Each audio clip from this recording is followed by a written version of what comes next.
ಸಿಂಹರಾಶಿ ಅತಿಯಾದಂತಹ ಆತಂಕದಿಂದ ಒಂದಷ್ಟು ತೊಂದರೆಯನ್ನು ಮಾಡಿಕೊಳ್ತೀರಿ. ಅನುಮಾನಾಸ್ಪದವಾದಂತಹ ವರ್ತನೆಗಳಿಂದ ತೊಂದರೆಯಾಗತ್ತೆ, ಅವಮಾನವಾಗುತ್ತೆ. ಯಾವುದೇ ವಿಷಯ ಇರಲಿ, ಅನುಮಾನ ಬರುವ ಹಾಗೆ ನಡ್ಕೊಳ್ಳಬಾರ್ದು. ಧೈರ್ಯದಿಂದ ವರ್ತಿಸಬೇಕು. ಅಥವಾ ಯಾರ ಮುಖಾಂತರ ಯಾರ ಮುಂದೆ ಏನನ್ನು ಹೇಳಬೇಕು ಅಂತ ಅಂದ್ಕೊಳ್ತೀರೋ ಅದನ್ನು ಧೈರ್ಯವಾಗಿ ಹೇಳುವಂಥದ್ದು ಇರಬೇಕು. ಅನುಮಾನಕ್ಕೆ ಅವಕಾಶಗಳು ಆಗಬಾರ್ದು ಅಂತ ಅರ್ಥ.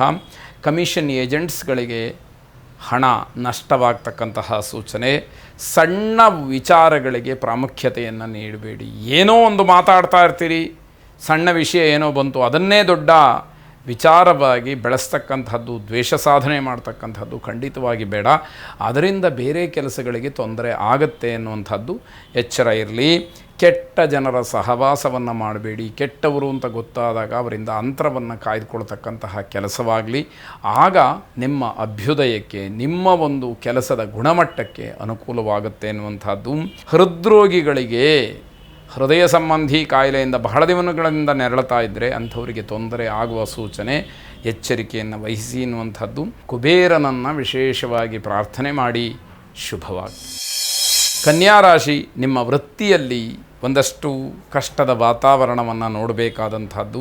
ಮನೆಯಲ್ಲಿ ಧಾರ್ಮಿಕ ಕಾರ್ಯಾಚರಣೆಗೆ ಒಂದಷ್ಟು ಚಿಂತನೆಗಳು ನಡೆಯುತ್ತೆ. ಪೂಜೆ ಪುನಸ್ಕಾರ, ಜಪ ಹೋಮ, ದೇವರನ್ನು ಆರಾಧನೆ ಮಾಡ್ತಕ್ಕಂಥದ್ದು, ಹಿರಿಯರ ಕೆಲಸಗಳನ್ನು ಮಾಡ್ತಕ್ಕಂಥದ್ದು, ಇದ್ರ ಬಗ್ಗೆ ಚರ್ಚೆಗಳು ಆಗಬಹುದು. ಯೋಚಿಸದೆ ಮಾಡಿದಂತಹ ಯಾವ ಕೆಲಸಗಳೂ ಕೂಡ ಕೈ ಹಿಡಿಯೋದಿಲ್ಲ. ಆದ್ದರಿಂದ ಕೆಲಸ ಮಾಡುವಾಗ ಆಲೋಚನೆಯನ್ನು ಮಾಡಿ ಸರಿಯಾದಂತಹ ತೀರ್ಮಾನಕ್ಕೆ ಬಂದು ಕೆಲಸವನ್ನು ಆರಂಭ ಮಾಡಿ ಅನ್ನುವಂಥದ್ದು. ಪೂರ್ವಿಕರ ವೃತ್ತಿಯಲ್ಲಿ ಪಾರಂಪರ್ಯವಾಗಿ ಬಂದಂತಹ ಕೆಲವು ಕೆಲಸಗಳಿಂದ ಹಣವನ್ನು ಸಂಪಾದನೆ ಮಾಡಬಹುದು ಅನ್ನುವಂಥದ್ದು. ಹೊಸ ಪರಿಚಯದವರಿಂದ ಮೋಸವಾಗುತ್ತೆ. ಯಾವುದೋ ಉದ್ದೇಶಕ್ಕೆ ಅರ್ಧ ಪರಿಚಯವಾಗುತ್ತೆ. ಅವರು ಬಣ್ಣ ಬಣ್ಣದ ಮಾತುಗಳನ್ನು ಆಡ್ತಾರೆ, ನಿಮ್ಮನ್ನು ನಂಬಿಸ್ತಾರೆ, ಹಣವನ್ನು ದೋಚ್ತಾರೆ, ಮೋಸ ಆಗುತ್ತೆ. ನೀವೆಷ್ಟೇ ಬುದ್ಧಿವಂತರಾಗಿರ್ಬೋದು, ನಮ್ಮ ಗ್ರಹಗತಿ ಚೆನ್ನಾಗಿಲ್ಲ, ನಮ್ಮ ಗ್ರಹಚಾರ ಕೆಟ್ಟಿದೆ ಅಂತಾದಾಗ ನಮಗೆಲ್ಲವೂ ಕೂಡ ಮಂಕು ಬಡದ ಹಾಗೆ ಆಗಿಬಿಡುತ್ತೆ. ನಾವು ಮೋಸಕ್ಕೆ ಒಳಗಾಗ್ತೀವಿ ಅನ್ನುವಂಥದ್ದು ಗೊತ್ತಿರಲಿ. ದೊಡ್ಡ ದೊಡ್ಡ ಸಮಸ್ಯೆಗಳು ಯಾವುದೂ ಕೂಡ ನಿಮಗೆ ಕಾಡೋದಿಲ್ಲ. ಚಿಕ್ಕ ಸಮಸ್ಯೆಗಳನ್ನೇ ನೀವು ಅರಗಿಸ್ಕೊಳ್ಳೋದು ಕಷ್ಟ ಆಗುವಂತಹ ಪರಿಸ್ಥಿತಿಯಾಗುತ್ತೆ. ಶ್ರೀಕೃಷ್ಣನನ್ನು ಪ್ರಾರ್ಥನೆ ಮಾಡಿ, ವಸುದೇವ ಸುತಂ ದೇವಂ ಕಂಸ ಚಾಣೂರಮರ್ದನಂ ದೇವಕೀ ಪರಮಾನಂದಂ ಕೃಷ್ಣಂ ವಂದೇ ಜಗದ್ಗುರುಂ ಎಂಬುದಾಗಿ 8 ಸಲ ಹೇಳಿಕೊಳ್ಳಿ. ನಿಮಗಿರತಕ್ಕಂತಹ ಆಪತ್ತನ್ನು ಆ ಕೃಷ್ಣ ಪರಮಾತ್ಮ ದೂರ ಮಾಡಲಿ. ಶುಭವಾಗಿ. ತುಲಾರಾಶಿ, ಹಣದ ವಿಚಾರದಲ್ಲಿ ಗೊಂದಲ, ಲೆಕ್ಕಾಚಾರ ಸರಿಯಾಗಿರೋದಿಲ್ಲ, ದಾಖಲಾತಿಗಳು ಸರಿಯಾಗಿರೋದಿಲ್ಲ, ಎಷ್ಟು ಹಣ ಬಂತು, ಎಷ್ಟು ಹೋಯಿತು ಅನ್ನುವಂಥದ್ದು ಏನೂ ಗೊತ್ತಾಗೋದಿಲ್ಲ. ಈ ರಾಮನ ಲೆಕ್ಕ, ಕೃಷ್ಣ ಲೆಕ್ಕ ಅಂತ ಹೇಳ್ತಾರಲ್ಲ, ಆ ರೀತಿಯಲ್ಲಿ ಗೊಂದಲಕ್ಕೆ ಸಿಗ ಹಾಕ್ಕೊಳ್ತೀರಿ. ನಿವೃತ್ತ ನೌಕರರಿಗೆ ಶುಭ ಇರುವಂತಹ ದಿವಸ. ಹಿರಿಯರ ಸ್ನೇಹಿತರ ಒಂದು ಸಲಹೆ ನಿಮ್ಮ ಆತ್ಮವಿಶ್ವಾಸವನ್ನು ಹೆಚ್ಚು ಮಾಡುತ್ತೆ.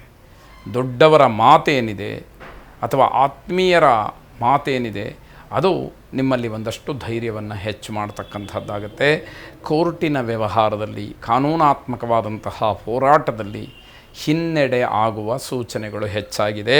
ಮನಸ್ಸಿನಿಂದ ಯಾವುದೇ ಕೆಲಸವನ್ನು ಮಾಡಿದರೂ ಕೂಡ ಲಾಭ ಇದೆ. ಅಂದರೆ ಕೆಲಸ ಮಾಡುವಾಗ ಈ ಕೆಲಸ ನನ್ನದು ಅನ್ನುವಂತಹ ಕೆಲಸದ ಬಗ್ಗೆ ವಿಶೇಷವಾದಂತಹ ಗೌರವವನ್ನು, ಪೂಜ್ಯ ಭಾವನೆಯನ್ನು ಇಟ್ಟುಕೊಂಡು ನೀವು ಯಾವುದೇ ಕರ್ತವ್ಯಕ್ಕೆ ಲೋಪ ಮಾಡದಲೇ ಕೆಲಸದ ಗುಣಮಟ್ಟ ಹಾಳಾಗದೇ ಇರುವಂತಹ ರೀತಿಯಲ್ಲಿ ನಿಮ್ಮ ಕಾರ್ಯವನ್ನು ಮಾಡಿ ಆ ಕೆಲಸಕ್ಕೆ ನ್ಯಾಯವನ್ನು ಒದಗಿಸಿದರೆ ಅದು ನಿಮಗೆ ಎಲ್ಲ ರೀತಿಯಿಂದಲೂ ಕೈ ಹಿಡಿಯುತ್ತೆ ಅನ್ನುವಂಥದ್ದು ಅರ್ಥ.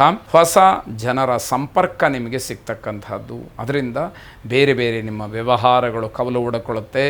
ಬೇಕಾದಷ್ಟು ಲಾಭಕ್ಕೆ, ಮಾರ್ಗಕ್ಕೆ ಅವಕಾಶಗಳಾಗತ್ತೆ. ಎಲ್ಲ ದೃಷ್ಟಿಯಿಂದ ಶಿವಾರಾಧನೆಯನ್ನು, ಶಿವಪ್ರಾರ್ಥನೆಯನ್ನು ಮಾಡಿ, ಶಿವಂ ಶಾಂತಂ ಜಗನ್ನಾಥಂ ಲೋಕಾನುಗ್ರಹಕಾರಿಣಂ ಶಿವಮೇಕಂ ಪರಂ ವಂದೇ ಶಿಕಾರಾಯ ನಮೋ ನಮಃ ಎಂಬುದಾಗಿ ಪ್ರಾರ್ಥನೆ ಸಲ್ಲಿಸಿ ಶುಭವಾಗಿ. ವೃಶ್ಚಿಕ ರಾಶಿ, ಹಣಕಾಸಿನ ವಿಚಾರದಲ್ಲಿ ಎಚ್ಚರ ತಪ್ಪಿ ತೊಂದರೆಯನ್ನು ಮಾಡಿಕೊಳ್ತೀರಿ, ನಷ್ಟವನ್ನು ಅನುಭವಿಸ್ತೀರಿ ಎನ್ನುವಂಥದ್ದು. ವಿದ್ಯಾರ್ಥಿಗಳು ಕಷ್ಟಕ್ಕೆ ಸಿಲುಕಿ ತೊಂದರೆಯನ್ನು ಅನುಭವಿಸ್ತೀರಿ. ನಿಮ್ಮ ವಿದ್ಯಾಕ್ಷೇತ್ರದಲ್ಲಿ ನಿಮ್ಮ ಸಾಧನೆ ಆಗಬೇಕಾದಂಥದ್ದಕ್ಕೆ ಏನೋ ಅಡ್ಡಿ ಬರುತ್ತೆ, ಕಷ್ಟಕ್ಕೆ ಸಿಗ ಹಾಕ್ಕೊಳ್ತೀರಿ. ಓದೋದಕ್ಕೆ ಮಾನಸಿಕವಾಗಿ ಏನೋ ಅಡ್ಡಿಯಾಗುತ್ತೆ, ಅಸಮಾಧಾನ ಇರುತ್ತೆ, ಅದು ನಿಮಗೆ ತೊಂದರೆಯನ್ನು ಮಾಡ್ತಕ್ಕಂಥದ್ದು. ಆಗಬಹುದು ಅಂತ ಅರ್ಥ. ಅನಾರೋಗ್ಯ ಪೀಡಿತರಿಗೆ ತೊಂದರೆಯಾಗ್ತಕ್ಕಂಥದ್ದಿದೆ. ಸ್ನೇಹಿತರು ಮಾಡಿದಂತಹ ತಪ್ಪಿಗೆ ನೀವು ದಂಡವನ್ನು ತೆರಬೇಕಾದಂಥದ್ದು. ಯಾರೋ ತಪ್ಪು ಮಾಡ್ತಾರೆ, ಆದರೆ ನೀವು ಅವರ ಜೊತೆಯಲ್ಲಿ ಗುರುತಿಸ್ಕೊಂಡಿರ್ತೀರಿ, ಹಾಗಾಗಿ ನೀವು ದಂಡ ಕಟ್ಟಬೇಕಾದಂತಹ ಪರಿಸ್ಥಿತಿ ಒದಗತ್ತೆ ಅಂತ ಅರ್ಥ. ಸಮಯೋಚಿತವಾಗಿ ಮಾತಾಡೋದನ್ನು ಕಲ್ತ್ಕೊಳ್ಬೇಕು. ಸಮಯ ಸಾಧಕರಾಗಬಾರ್ದು. ಯಾವ ಸಮಯಕ್ಕೆ ಯಾರ ಜೊತೆಯಲ್ಲಿ ಹೇಗೆ ಮಾತಾಡ್ತಾ ಇದ್ದೀನಿ ಅನ್ನುವಂತಹ ಅರಿವಿರಬೇಕು. ಆ ಒಂದು ತಿಳುವಳಿಕೆಯನ್ನು ಇಟ್ಟುಕೊಂಡು ಮಾತಾಡಬೇಕು. ಯಾಕೆ ಅಂತಂದರೆ ಒಂದು ಕಡೆಯಲ್ಲಿ ವಚನೇಕಾ ದರಿದ್ರತಾ ಅನ್ನುವಂತಹ ಮಾತು ಬರುತ್ತೆ, ಅಂದರೆ ಮಾತಿಗೇನು ದರಿದ್ರ, ಮಾತಾಡಿ ಎನ್ನುವಂಥದ್ದು. ಆದರೆ ಇನ್ನೊಂದು ಕಡೆ ಬಹಳ ಮಾರ್ಮಿಕವಾಗಿ ಅದನ್ನು ಹೇಳ್ತಾರೆ. ಆ ಮಾತು ಏನಿದೆ ಅದೇ ಮುತ್ತಾಗತ್ತೆ, ಅದೇ ಮೃತ್ಯುವೂ ಕೂಡ ಆಗುತ್ತೆ. ಹಾಗಾಗಿ ನಾವು ಏನು ಮಾತಾಡ್ತೀವಿ ಅದರ ಮೇಲೆ ನಮ್ಮ ಸಂಪತ್ತು ವೃದ್ಧಿಯಾಗತ್ತೆ, ನಮ್ಮ ಜೀವಕ್ಕೆ ಹಾನಿಯೂ ಕೂಡ ಅದರಿಂದನೇ ಆಗುತ್ತೆ. ಇವೆಲ್ಲವನ್ನು ಶಾಸ್ತ್ರ ಹೇಳುತ್ತೆ. ಅದರಂತೆ ನಾವು ಯಾರ ಜೊತೆಯಲ್ಲಿ ನಾವು ವ್ಯವಹರಿಸ್ತೀವೋ ಅವರಿಗೆ ತಕ್ಕ ಹಾಗೆ ನಡ್ಕೊಳ್ಬೇಕು, ಅವರಿಗೆ ತಕ್ಕ ಹಾಗೆ ಮಾತಾಡಬೇಕು ಅನ್ನುವಂಥದ್ದನ್ನು ಕಲಿಬೇಕಾಗತ್ತೆ. ಚಂಡಿಕಾ ದುರ್ಗಾ ಪರಮೇಶ್ವರಿಯನ್ನು ಪ್ರಾರ್ಥನೆ ಮಾಡಿ. ಶುಭವಾಗಿ.